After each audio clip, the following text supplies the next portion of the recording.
Megacanal Sonora presenta.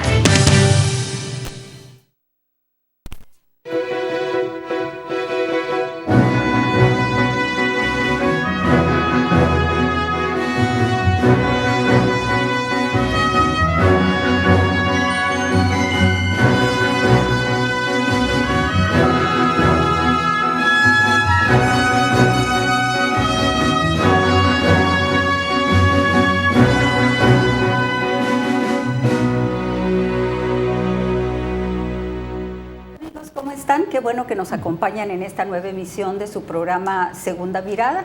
En esta ocasión le hemos denominado al programa Movimiento. ¿Por qué? Pues cuando uno pretende mejorar, cuando a nivel individual o a nivel colectivo no puede asumir una actitud absolutamente pasiva. Hay que actuar, hay que reflexionar, hay que moverse. Entonces, bueno, nos pareció apropiado para este programa que tiene nota y entrevista, denominarlo Movimiento. Y así, como luego nos hace falta tiempo, ¿qué les parece si nos vamos inmediatamente a la nota?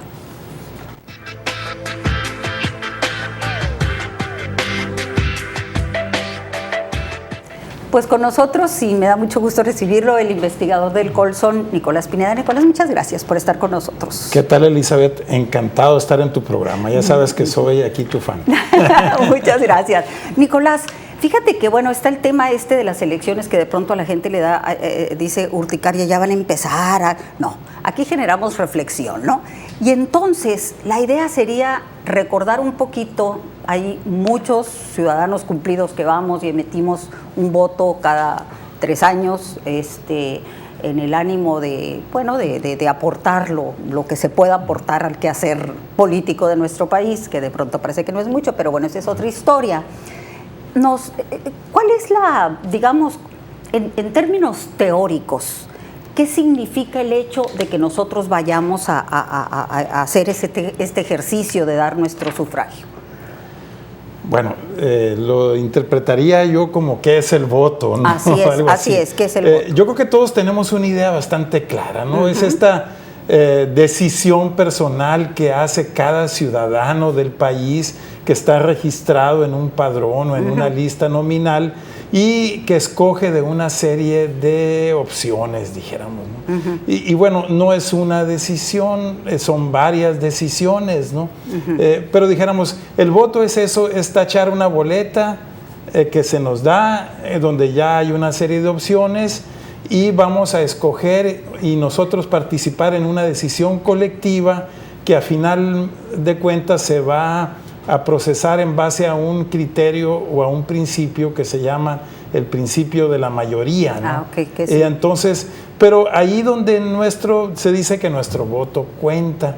Y bueno, nosotros vamos a poner ahí nuestro granito. Sí. En Sonora, más o menos la lista está compuesta como de 2 millones de electores.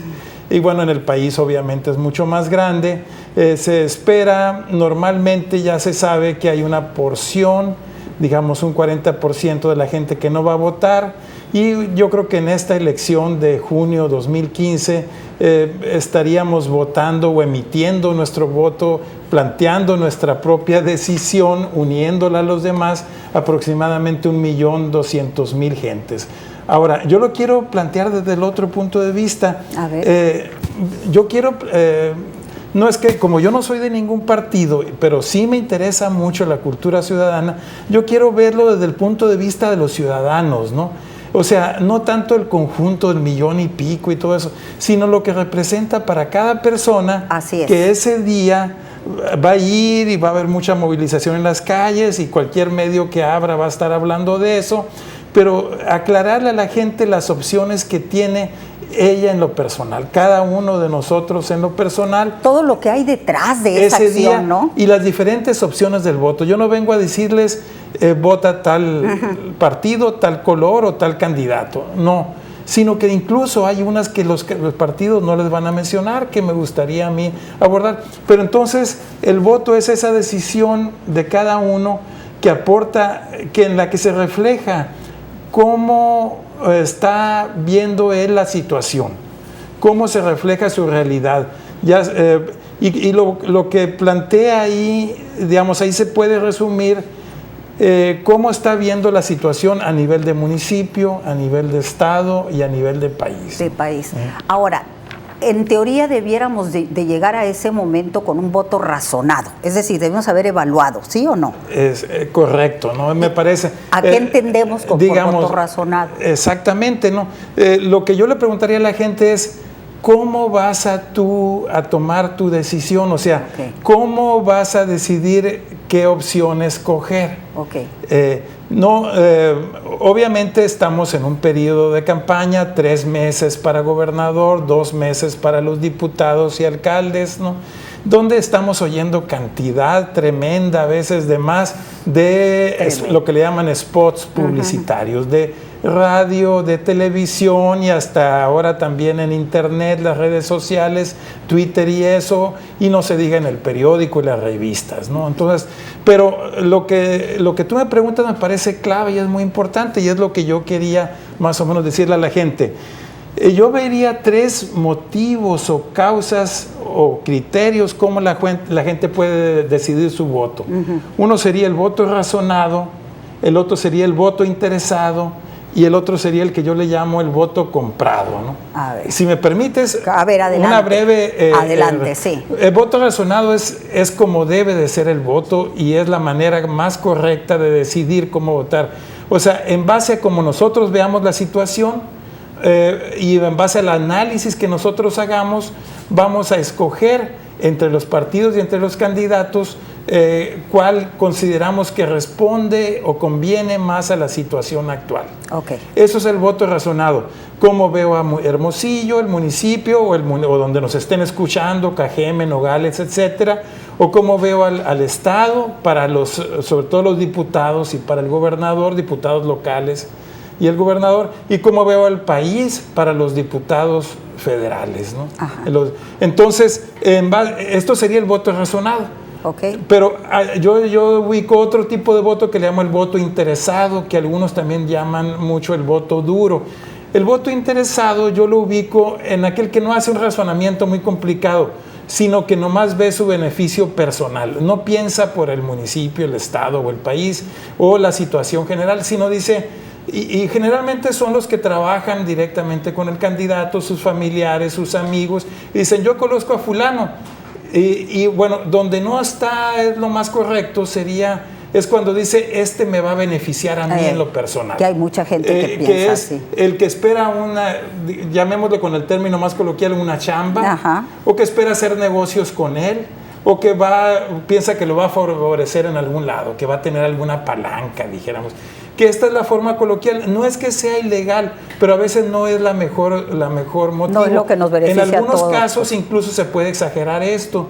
Y bueno, digamos, un caso extremo podría ser que uno considere que alguien no es buen candidato, pero para que me haga un favor, yo lo apoyo, ¿no? Pero digamos, ese es el voto interesado. Obviamente es un círculo pequeño, ¿no?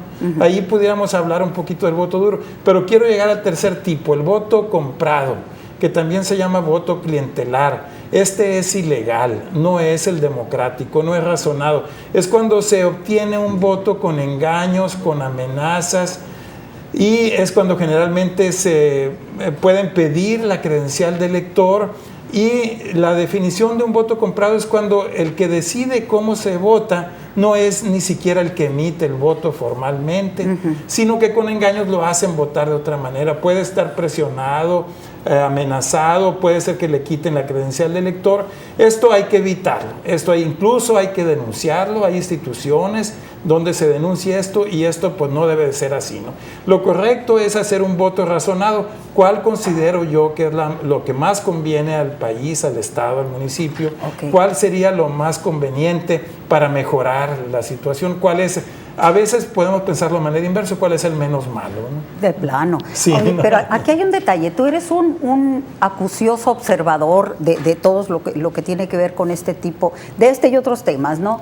¿Tú consideras que este voto que tanto lastima a una sociedad como es el voto clientelar, yo creo que lo lastima más todavía que el voto comprado que le dices tú, así es?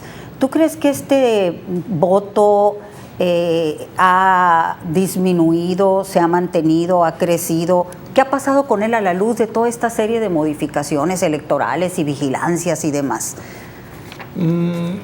Bueno, es un tema muy complicado porque obviamente es algo que se hace de manera muy escondida. Tu percepción, ¿no? O sea, digamos. Es algo casi clandestino, ¿no? Ajá. Y se da en los lugares más apartados, generalmente en los lugares más pobres, con la gente menos instruida, ¿no? Yo creo que a medida que el país desarrolla y la gente está más informada y de que adquirimos más experiencia, esto ya se rechaza más, pero todavía sigue habiendo. Y no es que lo hagan los candidatos personalmente, a veces puede haber otros operadores que a veces ni siquiera les informan y andan haciendo ese trabajito. Esto no es correcto. No sabría decirte si está aumentando o no. Lo que sabemos es que existe, de que se da y de que hay que combatirlo. Yo también te diría, no es nomás de un partido, sí, se da en diversos partidos, ¿no? Tiene que ver con las formas de ejercer el poder que vivimos en Ahora, México. yo te quisiera aquí introducir una cosa que está vigente en esta elección, sobre todo a nivel nacional y a nivel centro. Introducir un tema de lo que se llama el voto nulo, ¿no? El voto nulo, que hay gentes muy respetables a nivel nacional que lo están promoviendo. Yo quiero exhortar sobre todo a los que normalmente se abstienen, que es ese 40%, que no se abstengan.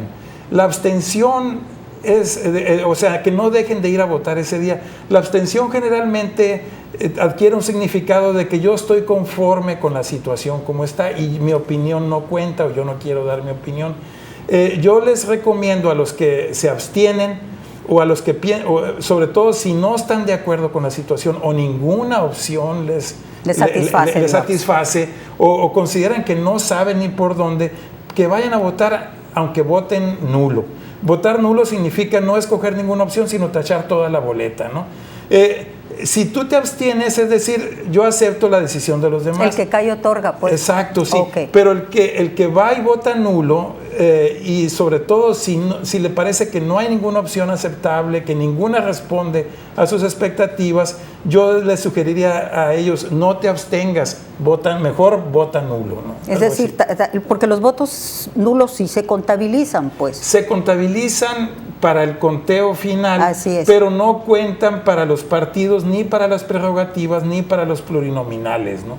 O sea, cualquier voto por cualquier partido, aunque no gane, le va a atribuir dinero a ese partido y le va a dar candidatos plurinominales. Si llega a determinados porcentajes o a determinada proporción, le dan candidatos de partido, ¿no? Entonces yo digo que sobre todo aquella gente que no haya por dónde o que dice, está la cosa tan enredosa, tan sencillo cuando era uno el bueno y ahora ya no sabemos ni quién, que vayan, en ese caso yo sugeriría que hagan el voto nulo, sobre todo aquellas personas que están inconformes, cuando ven mucha corrupción o que les considera que no son confiables las opciones. Yo ahí diría que pudiera hacerse el voto nulo, ¿no? O sea, la invitación sería, bueno, sí me suena lógico. La verdad, a mí el llamado a no ir a votar, no sé, ¿será que soy una gente que aunque te vaya como en feria, digo, bueno, pero es que... Aunque sea para tachar la boleta. Aunque sea para tachar, pero hay que hacerlo. Sí. Pues. O sea, voy y denuncio un robo, aunque nadie vaya a hacer nada. Sí. Pues, pero y esto yo quería decirlo porque eso no lo va a decir ningún partido,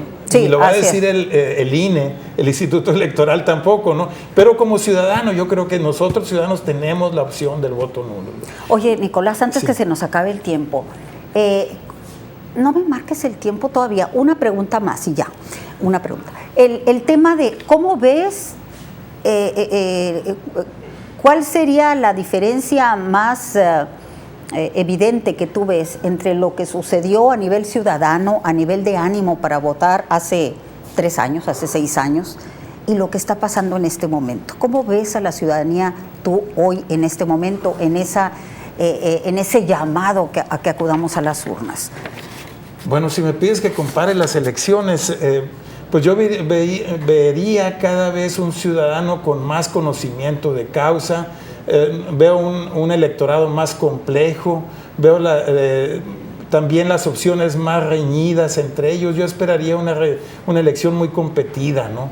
Y aquí siempre los analistas nacionales han considerado que el electorado sonorense es un electorado más sofisticado, ¿no? Sí.